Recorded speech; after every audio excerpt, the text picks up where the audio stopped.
name's Shadi Patel, and I'm going to be both defending our claims and refuting Adrian's oppositions to him. So firstly, the Fifth Amendment to the US Constitution states that nor shall private property be taken for public use without just compensation. The question, though, is what is just compensation and is it actually fair?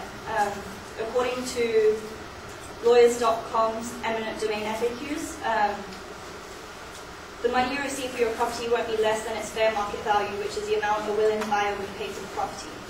I actually intern at the City of Corona, and we're working on a project which involves eminent domain, and in the descriptions that we give the residents of how we're appraising that value, it's based on the assumption that neither the buyer or the seller is under any pressure to sell or buy. But clearly in this case, that's not the issue. The sellers don't want to sell their property, so the price they're being forced to pay by eminent domain isn't fair. The valuation to get that price completely ignores any sentimental value the owners would have for it. And as Eric brought up the quote of Ross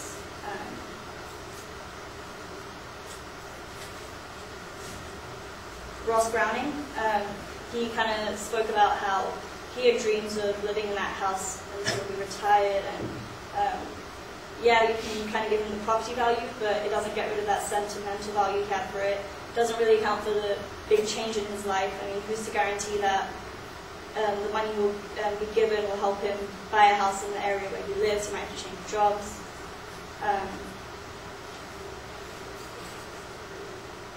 And then I have another poll from December that says 59% of Californians would reject the bond package if the vote was held again. And I want to remind you that in November 2008, when the proposition was passed, it was only passed by 53% of the voters. So it never really had that much of a majority support. And it seems like as the controversies are arising, the support is dropping quicker and quicker.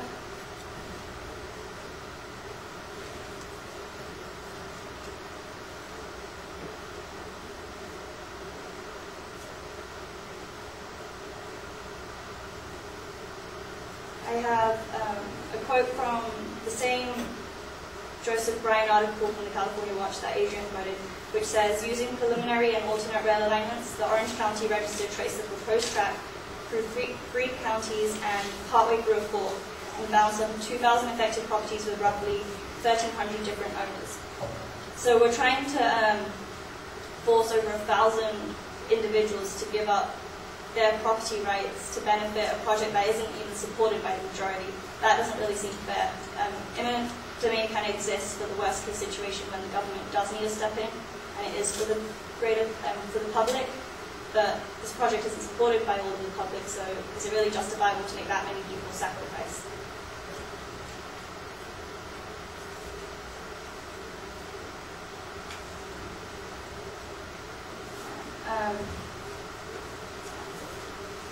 As Eric mentioned, because so many people are against it, this is going to kind of tie up the process. People aren't going to give up without a fight.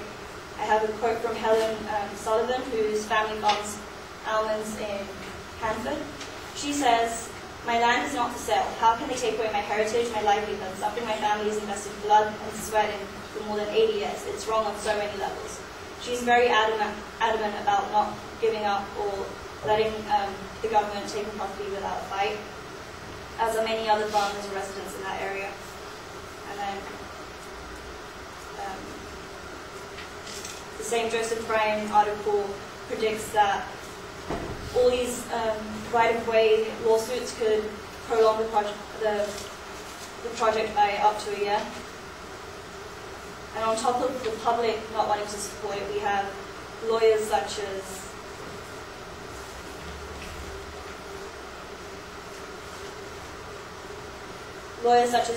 J.D. Horowitz and Associates. They're just one of many eminent domain lawyers which are using this as an opportunity to promote their business, and their websites kind of inform residents who reside in areas that even could potentially be affected by the railway project to seek their professional service and fight for a fairer property, fairer market value.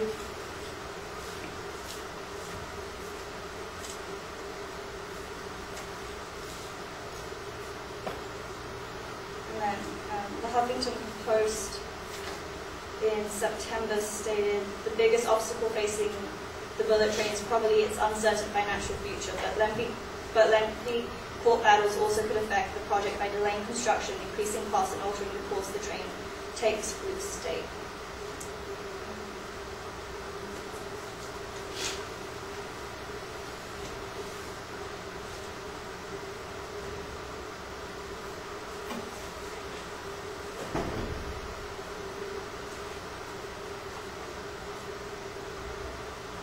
And that's just basically repeating that the negative public opinion is going to have a negative effect on the planning process. It's going to lengthen it out, cause increases in price because we now have to deal with all those lawsuits. It's not just paying those property owners for the value, but the money you're going to spend on the lawyers. And then finally, in terms of how it economically affects us, so in 2011, the California High-Speed Rail Authority has been kind of increasing their numbers over time, which kind of shows that it's really unpredictable to guess how much this project is going to cost us, which means we're taking a big gamble and risk. And we're asking a lot of citizens to sacrifice something that may not be worth it. It could profit, but what happens if it doesn't? And then we have the financial risk of California's proposed high-speed rail project, which was a critical review of the California high-speed rail's business plans. They recommend that until these financial questions are answered and Californians can be assured that the California high-speed rail project can meet its financial obligations to produce operating surpluses, requiring no operating subsidy, and create the hundreds of thousands of job it promises, we believe the entire project must be postponed or terminated.